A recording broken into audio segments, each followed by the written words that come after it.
ओम शांति। 31/12/2022 बाबा कहते, मीठे बच्चे, तुम्हें शिव जयंती का त्योहार बड़े धूमधाम से मनाना है। यह तुम्हारे लिए बहुत बड़ा खुशी का दिन है। सबको बाप का परिचय देना है। प्रश्न है, कौन से बच्चे अपना बहुत बड़ा नुकसान करते हैं? घाटा कब पड़ता है? बाबा का उत्तर है, जो बच्चे चलते चलते पढ़ाई छोड़ देते हैं वे अपना बहुत बड़ा नुकसान करते हैं। बाबा रोज इतने हीरे रत्न देते हैं, गुहा पॉइंट्स सुनाते हैं, अगर कोई रेगुलर नहीं सुनते तो घाटा पड़ जाता है, नापास हो जाते हैं, स्वर्ग की ऊंची बादशाही गवा देते हैं, पद भ्रष्ट हो जाता है। गीत है, रात की राही थक मत जाना। ओम शांति। यह रात और दिन मनुष्यों के लिए है। बाबा ने कहा, यह रात और दिन मनुष्यों के लिए है। शिव बाबा के लिए रात और दिन नहीं है, यह तुम बच्चों के लिए है, मनुष्यों के लिए है। ब्रह्मा की रात ब्रह्मा का दिन गाया हुआ है, शिव का दिन शिव की रात ऐसे कभी नहीं कहा जाता। सिर्फ एक ब्रह्मा नहीं कहा जाएगा, एक की रात नहीं होती है, गाया जाता है ब्राह्मणों की रात। तुम जानते हो अभी है भक्ति मार्ग का अंत, साथ साथ घोर अंधेरे का भी अंत है। बाप कहते हैं, मैं आता ही तब हूँ जबकि ब्रह्मा की रात होती है। तुम अभी सवेरे के लिए चलने लग पड़े हो। जब तुम ब्रह्मा की संतान आकर बनते हो तब तुमको ब्राह्मण कहा जाता है। ब्राह्मणों की रात पूरी हो फिर देवताओं का दिन शुरू होता है। ब्राह्मण जाकर देवता बनेंगे, यह इस यज्ञ से बहुत बड़ी बदली होती है। इस यज्ञ से बहुत बड़ी बदली होती है। पुरानी दुनिया बदल कर नई दुनिया नई होती है। कलयुग है पुराना युग, सतयुग है नया युग। फिर त्रेता 25% पुराना, द्वापर 50% पुराना। युग का नाम ही बदल जाता है। कलयुग को अब पुरानी दुनिया कहेंगे। ईश्वर कहा जाता है बाप को, जो ईश्वरीय राज्य स्थापन करते हैं। बाप कहते, मैं कल्प संगम युग में आता हूँ। टाइम तो लगता है ना, यूं तो है 1 सेकंड की बात, परंतु विकर्म विनाश होने में समय लगता है, क्योंकि आधा कल्प के पाप सिर पर हैं। बाप स्वर्ग रचता है तो तुम बच्चे भी स्वर्ग के मालिक तो बनेंगे, परंतु सिर पर जो पापों का बोझा है उनको उतारने में टाइम लगता है, योग लगाना पड़ता है। अपने को आत्मा जरूर समझना है। आगे जब बाबा कहते थे तो जिस्मानी बाप याद आता था, अभी बाबा कहने से बुद्धि ऊपर चली जाती है। दुनिया में और किसी की बुद्धि में यह नहीं होगा कि हम आत्मा रूहानी बाप की संतान हैं। हमारा बाप, टीचर, गुरु तीनों ही रूहानी हैं। याद भी उनको करते हैं। यह है पुराना शरीर, इनको क्या श्रृंगार करना है, परंतु अंदर में समझते हैं अभी हम बनवा में हैं। ससुर घर नई दुनिया में जाने वाले हैं। पिछाड़ी में कुछ भी नहीं रहता है, फिर हम जाकर विश्व के मालिक बनते हैं। इस समय सारी दुनिया जैसे बनवा में है। इसमें रखा ही क्या है, कुछ भी नहीं। जब ससुर घर था तो हीरे जवाहरों के महल थे, माल ठाठ थे। अभी फिर पीहर घर से ससुर घर जाना है। अभी तुम सबके पास आए हो, कहेंगे बाप दादा के पास। बाप ने दादा में प्रवेश किया। दादा तो है ही यहाँ का रहवासी, तो बाप दादा दोनों कंबाइंड हैं। परम पिता परमात्मा पतित पावन है उनकी आत्मा। अगर श्री कृष्ण में होती वह ज्ञान सुनाती तो श्री कृष्ण को भी बाप दादा कहा जाता, परंतु श्री कृष्ण को बाप दादा कहना शोभता ही नहीं है। प्रजा ही ब्रह्मा ही प्रजापिता गाया हुआ है। बाप ने समझाया यह 5000 वर्ष का चक्र है। तुम बच्चे प्रदर्शनी जब दिखाते हो तो उनमें यह भी लिखा कि 5000 वर्ष पहले भी हमने यह प्रदर्शनी दिखाई थी और समझाया था कि बेहद बाप से स्वर्ग का वर्षा कैसे लिया जाता है। आज से 5000 वर्ष पहले मुआफिक फिर से हम त्रिमूर्ति शिव जयंती मनाते हैं। यह अक्षर जरूर डालना पड़े। यह बाबा डायरेक्शन दे रहे हैं, उस पर चलना है। शिव जयंती की तैयारी करनी, नई नई बात देख मनुष्य वंडर खाएंगे। अच्छा भबका करना चाहिए। हम त्रिमूर्ति शिव की जयंती मनाते हैं, छुट्टी करते हैं। शिव जयंती की छुट्टी ऑफिशियल्स है, कोई करते हैं कोई नहीं करते। तुम्हारा यह बहुत बड़ा दिन है। जैसे क्रिश्चियन लोग क्रिसमस मनाते हैं, बहुत खुशी मनाते, अब तुमको यह खुशी मनानी चाहिए। सबको बताना है कि हम बेहद के बाप से वर्षा ले रहे हैं। जो जानते हैं वही खुशी मनाएंगे। सेंटर्स में आपस में मिलेंगे। यहाँ तो सब आ न सके। हम मनाते हैं जन्मदिन। शिव बाबा का मृत्यु तो हो न सके। जैसे शिव बाबा आया है वैसे ही चले जाएंगे। ज्ञान पूरा हो गया, लड़ाई शुरू हो गई। बस इनको अपना शरीर तो है नहीं। बाबा कहते हैं शिव बाबा को अपना शरीर तो है नहीं। बच्चों को अपने को आत्मा समझ पूरा देही अभिमानी बनना है। इसमें मेहनत लगती है। सतयुग में तो आत्म अभिमानी है, वहाँ अकाले मृत्यु नहीं होगा। यहाँ बैठे बैठे काल आ जाता है, हार्ट फेल हो जाता है। कहेंगे ईश्वर की भाभी, परंतु ईश्वर की भाभी नहीं है। तुम कहेंगे ड्रामा की भाभी है। ड्रामा में इनका पार्ट ऐसा था। अभी तो है ही आयरन एज, नई दुनिया गोल्डन एज थी। सतयुग के महल कितने हीरों से सजाए हुए हैं। आकी चार धन होगा, परंतु उनका पूरा वृतांत नहीं। कुछ अर्थक्वेक आदि होगी तो टूट फूट पड़ती है, नीचे चली जाती है। तो इन बातों का बुद्धि से काम लेना है। यह खाना बुद्धि के लिए है। तुम्हारी बुद्धि ऊपर चली गई। रचता को जानने से रचना को भी जानते हैं। सारे सृष्टि का राज बुद्धि में है। ड्रामा में ऊंचे ते ऊंचा है भगवान, फिर ब्रह्मा विष्णु शंकर। हम तीनों का एक्यूपेशन बता सकते हैं। क्या क्या पार्ट है। जगत अम्बा का कितना बड़ा मेला लगता है। जगत अम्बा जगत पिता का आपस में क्या संबंध है, यह कोई नहीं जानते, क्योंकि यह गुप्त बात है। माँ तो यह बैठी है, वह थी एडॉप्ट की हुई, इसलिए चित्र उनके बने हैं। उनको जगत अम्बा कहा जाता है। ब्रह्मा की बेटी सरस्वती, भल माँ का टाइटल दिया है, परंतु थी तो बेटी। सही करती थी ब्रह्मा कुमारी सरस्वती, तुम उनको मम्मा कहते थे। ब्रह्मा को माँ कहना शोभता नहीं है। यह समझने और समझाने में बड़ी रिफाइन बुद्धि चाहिए। यह गुहा बातें हैं। तुम किसी के भी मंदिर में जाएंगे तो झट उनका एक्यूपेशन जान लेंगे।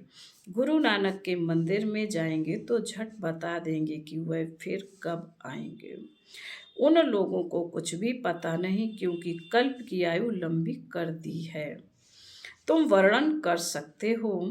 बाप कहते हैं देखो मैं तुमको कैसे पढ़ाता हूँ, कैसे हूँ। श्री कृष्ण की तो बात ही नहीं, गीता का पाठ करते रहते हैं।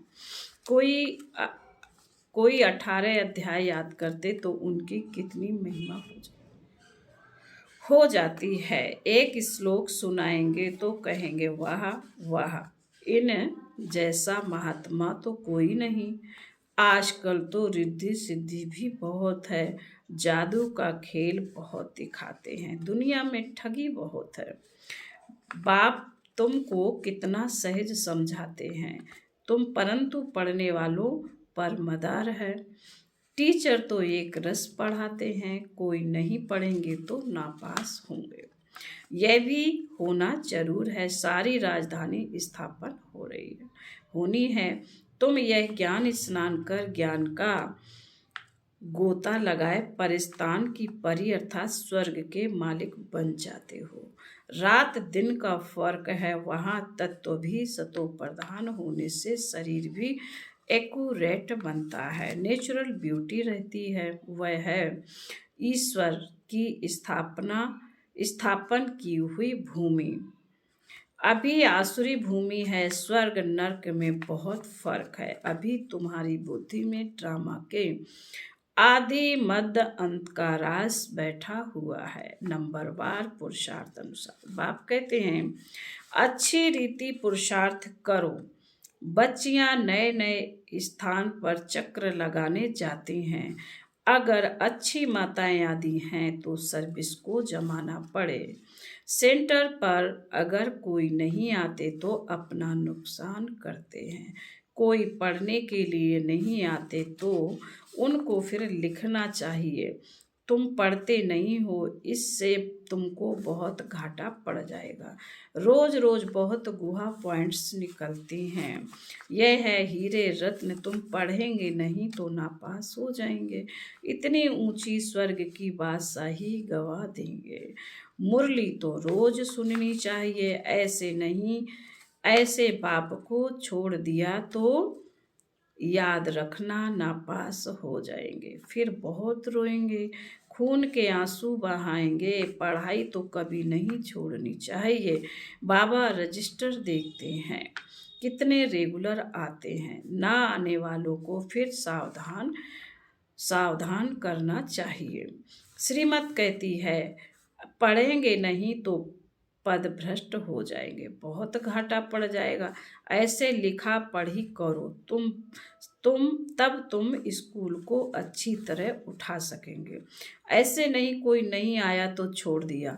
टीचर को होना रहता है कि हमारे स्टूडेंट्स जास्ती नहीं पास होंगे तो इज्जत जाएगी। बाबा लिखते भी हैं तुम्हारे सेंटर पर सर्विस कम चलती है, शायद तुम सोते रहते हो। अच्छा, बाबा कहते मीठे मीठे शिकीले दे बच्चों प्रति माता पिता बाप दादा का याद प्यार और गुड मॉर्निंग। रूहानी बाप की रूहानी बच्चों को नमस्ते। हम रूहानी बच्चों की रूहानी माता पिता बाप दादा को याद प्यार, गुड मॉर्निंग और नमस्ते। ओम शांति। धारणा के लिए मुख्य है नंबर 1, इस पुराने शरीर का श्रृंगार नहीं करना है, बनवाह में रह नए घर में चलने की तैयारी करनी। नंबर 2, ज्ञान स्नान रोज करना है, कभी भी पढ़ाई मिस नहीं करनी है।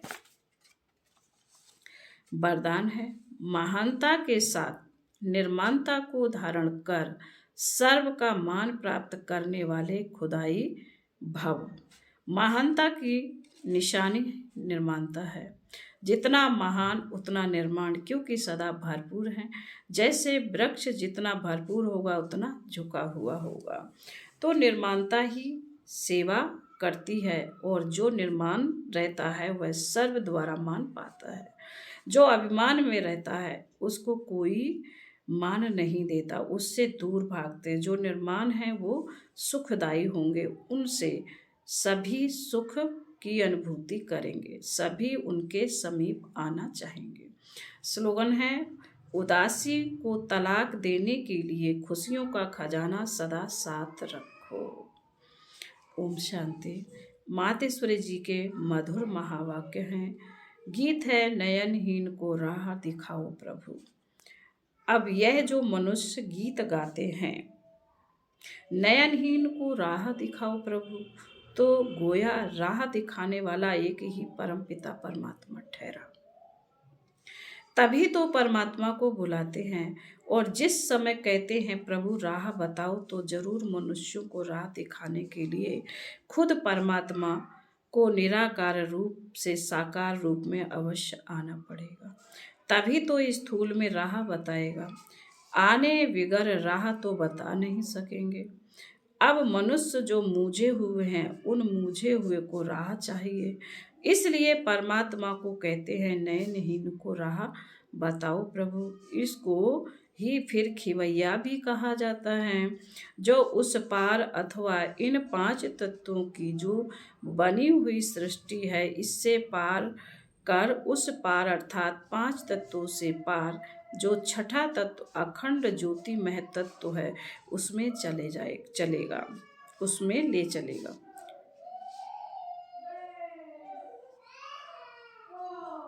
तो परमात्मा भी जब उस पार से इस पार आवे तभी तो चलेगा। तो परमात्मा को भी अपने धाम से आना पड़ता है। तभी तो परमात्मा को खिवैया कहते हैं। वही हम बोट को यानी आत्मा रूपी नाव को पार ले चलता है। अब जो परमात्मा के साथ योग रखता है उनको साथ ले जाएगा। बाकी जो बच जाएंगे वह धर्मराज की सजाएं खाकर बाद में मुक्त होते हैं। नंबर 2, कांटों की दुनिया से ले चलो फूलों की छाँव में। अब यह बुलावा सिर्फ परमात्मा के लिए कर रहे हैं। जब मनुष्य अति दुखी होते हैं तो परमपिता परमात्मा को याद करते हैं। परमात्मा इस कांटों की दुनिया से ले चल फूलों की छाँव में। इससे सिद्ध है कि जरूर वो भी कोई दुनिया है। अब यह तो सभी मनुष्य जानते हैं कि अब का जो संसार है वो कांटों से भरा हुआ है, जिस कारण मनुष्य दुख और अशांति को प्राप्त कर रहे हैं और याद फिर फूलों की दुनिया को करते हैं। तो जरूर वो भी कोई दुनिया होगी जिस दुनिया के संस्कार आत्मा में भरे हुए हैं। अब यह तो हम जानते हैं कि दुख अशांति यह सब कर्म बंधन का हिसाब किताब है। राजा से लेकर रंक तक हर एक मनुष्य मात्र हिसाब में पूरे जकड़े हुए हैं।